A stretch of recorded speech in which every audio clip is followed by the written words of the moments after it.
K24 TV on Twitter, and you can tell us more about what's happening from your area in regards to the business environment from where you are watching us from. But first, we take a look at the top story of the day, where Kenya Power, the electricity distribution monopoly, has announced the return of its last mile connectivity project that links homes to the national grid under a subsidized program meant to speed up electrification. The fourth phase of the project will be conducted from the proceeds of 22 billion funding by multilateral lenders and will target 280,475 customers in 32 counties across the country for a period of 3 years, said the party's state-owned firm. Consequently, Kenya Power has invited consultants to apply for participation in the implementation of the project.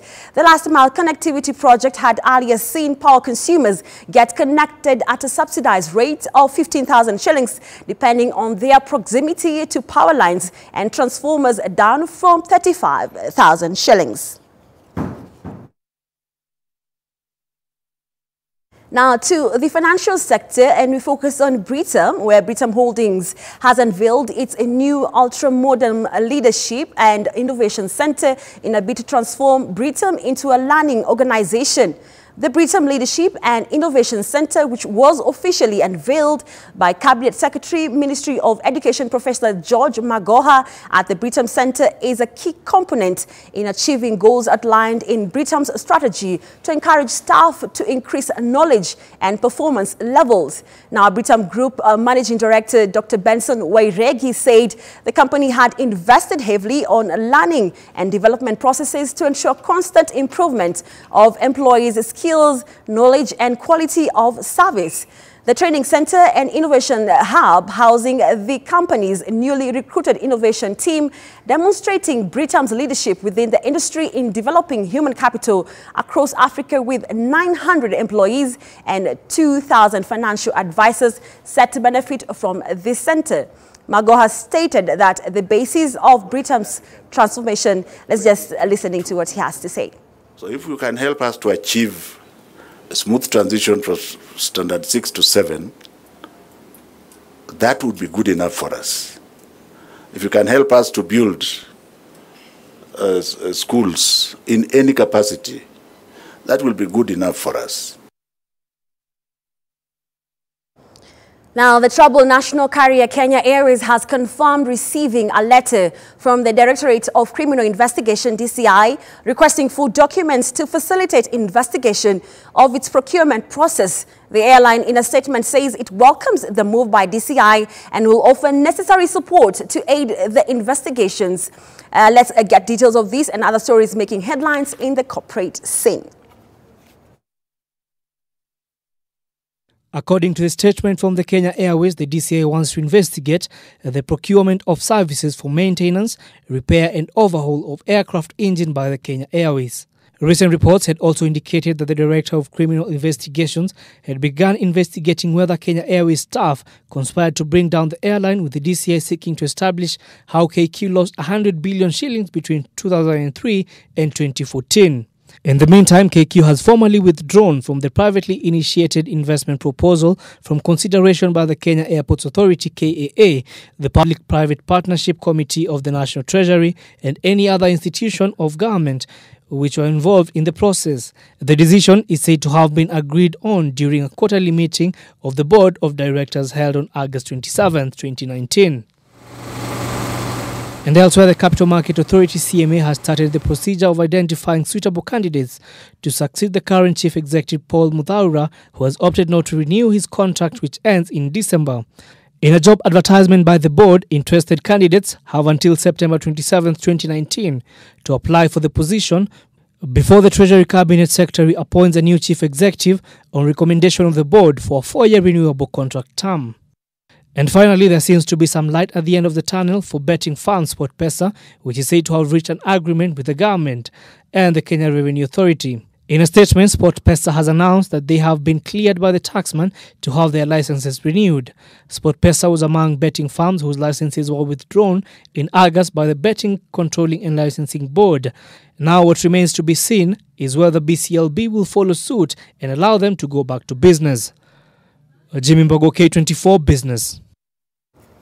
Now, President Uhuru Kenyatta is expected to officially open this year's Mombasa International Agriculture Show of Kenya on Thursday. The 5-day show, whose theme is promoting innovation and technology in agriculture and trade, will open its doors to the public on Wednesday, that is today, and come to an end on Sunday. Security in and around the showground in Mukomani area, Nyali constituency, has been beefed up ahead of the official opening on Thursday. Now, Fred Kai, who is our reporter from Mombasa County, joins us live from Mombasa, or the ESK show. Fred Kai, you can just update us on the latest from your end. Thank you so much, Carol. Na tuko maeneo ya showground ambapo ni show ambayo itaweza kufunguliwa rasmi hapo kesho na Rais Uhuru Kenyatta, na hii leo basi shughuli milango yako imeweza kufunguliwa kwa wakazi wa Mombasa na wale wakazi wote wa Kenya kuweza kufika na kujionea mambo mbalimbali katika maonyesho ya kilimo ya mwaka huu. Na hapa nilipo basi tunaweza kuona kwamba mambo ni sawia, manake tunaweza kuona kwamba mboga jinsi zilivyo nawiri, kuonyesha kwamba wakazi wakaweza kufika katika maeneo haya, basi kuna mengi wataweza kuweza kujisomea na kuweza kuchukua ujuzi huu na kuweza kuenda nao nyumbani na kuweza kujinufaisha katika mambo mbalimbali ya ukulima. Na tumeweza kuona kwamba ukulima si ukulima tu, bali ni ukulima ule ambao unatumia teknolojia ya kisasa ili kuweza kujinufaisha na kuweza kupata manufaa zaidi. Na hapa tulipo tunaweza kujiunga na baadhi tu ya exhibitors ambao wameweza kujiunga naweza kuexhibit mwaka huu katika showground. Waweze kutuambia tufika ni yapi wako nayo kuhusu hususan katika agenda 4 za serikali kuu ama agenda 4 za Rais Uhuru Kenyatta. Na moja kwa moja kama unaweza kujiunga na mimi hapa, tuanze na majina yako, waitwa nani na tuambie tu fika ni yapi umeweza kuandalia wa Kenya katika stand yako. Asante sana. Majina ninaitwa Rispa Chepkonga na tuko hapa Mombasa kwa Mombasa show, na tumeandaa kemkem. Tumekuwa hapa tangu mwezi wa 6, mwezi wa 5 tukiandaa haya mimea, tukipanda, tukuhakikisha kwamba ikifikapo wakati wa leo tuweze kuonyesha mimea ambayo yako tayari kuvunwa.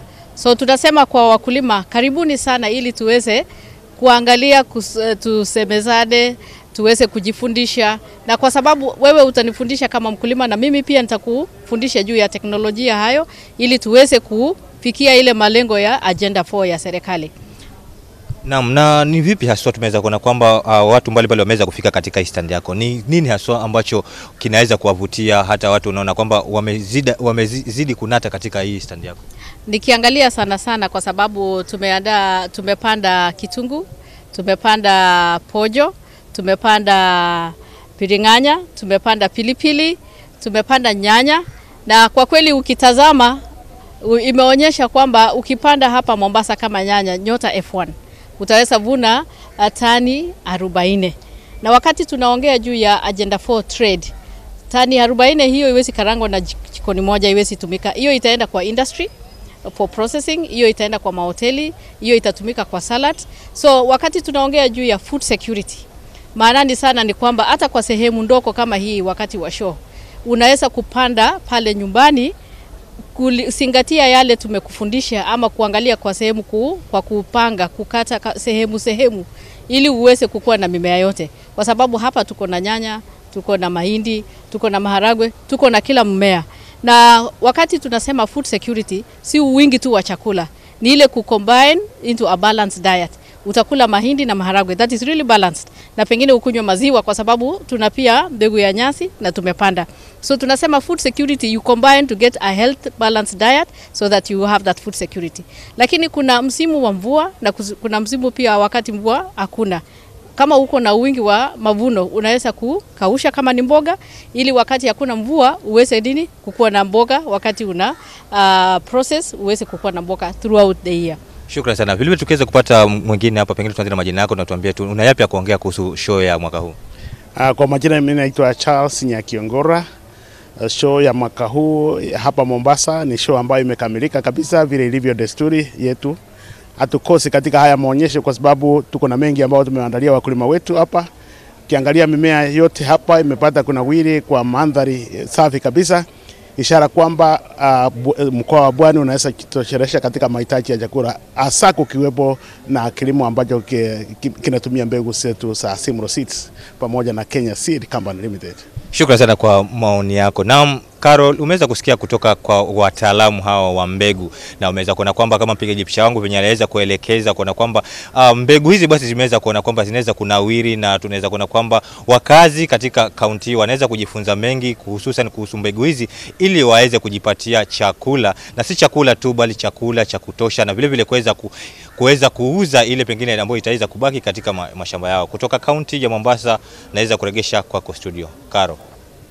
Thank you so much, Fred Kai, for that update. And as the theme of this year's ASK show is promoting innovation and technology in agriculture, as you have seen from Fred Kai. Now, moving on to other stories making headlines in the bulletin. Now, thousands of traders in Malindi town have now a sign of relief following the opening of an ultra-modern Kwajiwa market at a cost of 80 million shillings by Kilifi County government that will enable them to relocate from trading along the road sides to organized trade spaces. Masi Milanoi tells us more.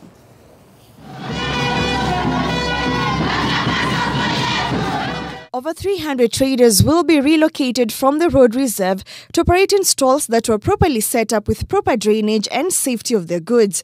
While opening the market, Kilifi County Governor said the county government was keen to improve the major tourist market in the county where many hoteliers get their fresh products. Kingi also added the county government is set to rehabilitate the old market following complaints raised by traders who were counting losses due to excess heat emanating from poor ventilation to provide enough trading spaces. Nimeona kina mama wana mnavu, wana matunda kila aina, lakini soko kubwa la matunda yale ya kina mama wa kawaida ambao wanaleta mapakacha yao ya maboga, soko la maboga yale ni mahoteli ya utalii.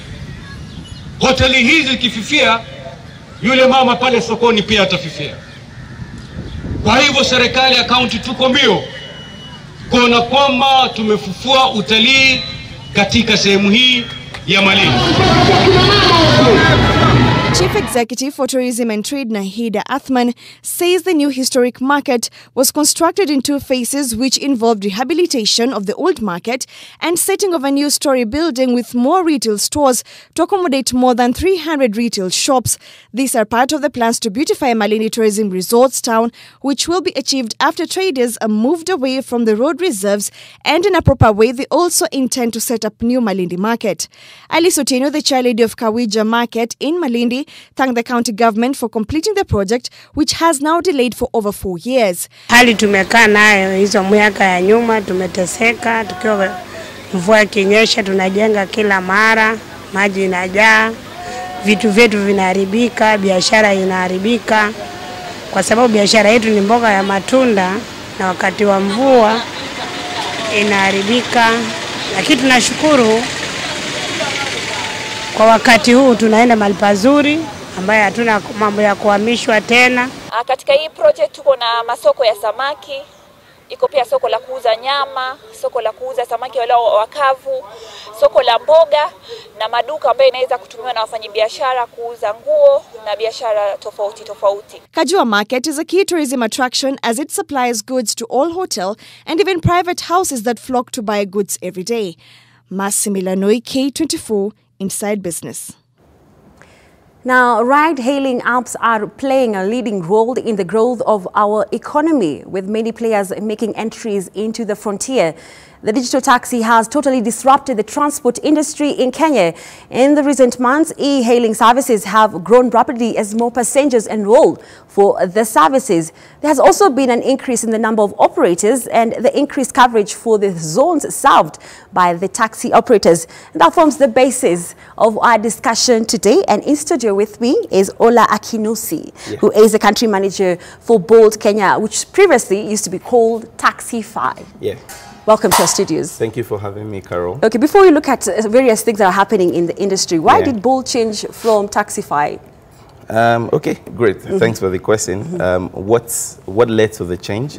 As you might know, fundamentally, branding is is a global strategy that is employed by several companies across the world.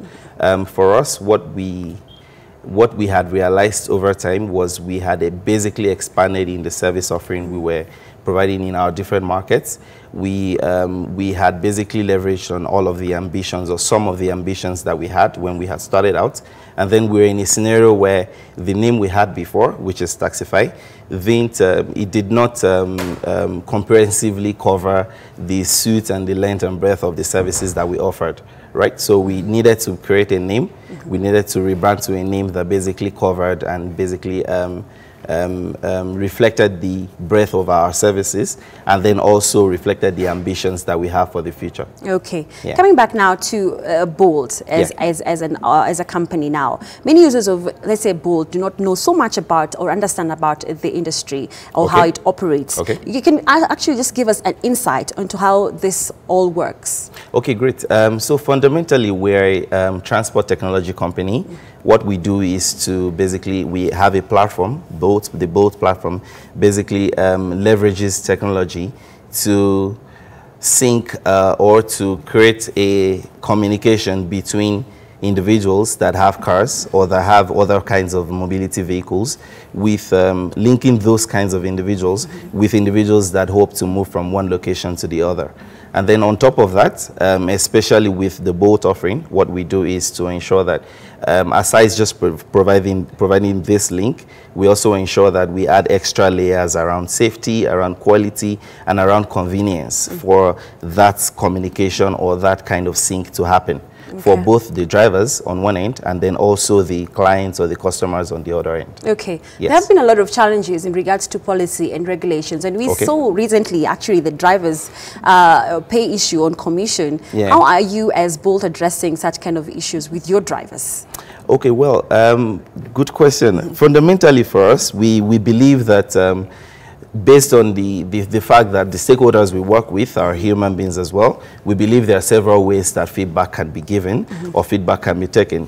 So the recent incidents in Kenya was for us a way for us to get feedback around what we believe should be the next steps in terms of how we position our service offering. And what we had done, or basically what we have always done, is to create a scenario where we have a seamless communication channel between us and our stakeholders. Our stakeholders in this case could be the drivers on one end or the customers on the other end, right? So the scenario that basically played out was one of those scenarios where we get feedback from the stakeholders, and what we have done so far is to listen to this, as we always do as a listening company. And then we had basically, even before then, started to think about business strategies around implementing other initiatives that help to, on one end, enhance the earnings of drivers, and then on the other end, also balance in terms of the willingness to pay on customer side. And that's what essentially we have done, and that's what essentially we continue to do as a business. Okay. Yes. Early on, you did mention about security of passengers and also, well, on transit and also safety when it comes to passengers. What measures are you doing to ensure that that is in place? Okay, so first thing is, as is widely known, as I would also like to mention, the core of our business, what we try to focus on as a business, aside of course creating this communication or creating this platform between drivers on one end and customers, is to focus on a number of things. One for us, safety, and the other is quality. The third one is in terms of driver earnings, because drivers make drivers for us, we're a driver-centric company, so drivers for us are an important and an integral part of our company. So what we have done and what we would continue to do is to basically create or put in place a number of safety measures that would ensure that whoever, whatever individual that decides to come on the platform, download the app and use the platform to earn a living or to make some extra money, we ensure that we have these safety features that allow them to engage in that business activity in a safe and convenient kind of mode, right? So we have a number of features. For instance, we have a feature that allows drivers, should they need either a medical emergency or a security emergency, on the app, for them to basically click on a button on the app, and then they get a quick response, pretty much like what you get when you click on the 911 app, right, in other parts of the world. So these kinds of emergency response is one of the things that we do. Others is that we send regularly safety tips, we send regularly quality tips to our drivers for them to be aware of the things that they need to do. Allow me to cut you short. What about customers? Because customers and passengers are key here. Absolutely. When it comes to safety of the passengers. What part are you playing? So in terms of customers, I mean, you would realize that in a case where a driver requires either a medical emergency or a security emergency, is most likely on a ride. And in that case, whatever kind of emergency service that is provided cuts across providing that emergency service or that emergency help for both the rider or the driver, right? Other things that we do as regards the rider side or as regards the customer side is, as I mentioned earlier, in terms of the educational tips that we do. And then there are a number of other partnerships that we're entering into to ensure that riders that move from one location to the other using the Bolt app have like a safe and smooth kind of a sail through, right, in terms of their journey. We're in partnership and in very close relations with different law enforcement agencies, different stakeholders, different companies that offer safety solutions or emergency solutions as well to ensure and continue to enhance the safety of customers on the platform. Thank you so much. I'm afraid that's all the time that we had, but this is a broad subject. We'll invite you again in our studios and we can have more discussion on this. Now that has been Ola Akinusi, who is the country manager for Bolt Kenya. Now we look at how the markets have been performing, and we look at what has been happening at the NSE as of yesterday when the market closed at around 3 p.m. We look at what is the latest from that end. Let's take a look at that. The NSE actually opens at around 9 a.m. and closes at around 3 p.m. But you can go in at around 8 p.m. or rather 8 a.m. and at around 6 p.m. is when you'll not be able to access. Now let's look at the top gainers of the NSE. That is as of yesterday. Britam Kenya was at a market share price at around 7 shillings and 62 cents. The price percentage was at 8.86. Now Wilson T Kenya was at 140 shillings market share price. That was up 7%. And East African Cable was at 3 shillings and 25 cents. That is 7% and up, and that is at 62%, 7.62% rather. Now moving on to also the losers. Let's take a look at how the losers are performing here. Well, it seems it's not working. But top gainers and top losers, we look at how the losers are performing, and that seems that it's not working there for me. But we can now close over now to what is happening at the Forex market report, and the dollar and against the shilling has been trading at around 103 and against the shilling, and we'll look at how the sterling pound and also how the euro is performing, as well as how the SA rand and the Ugandan shilling are all trading against the Kenyan shilling. Now we'll look at also all of this at the NSE and also at the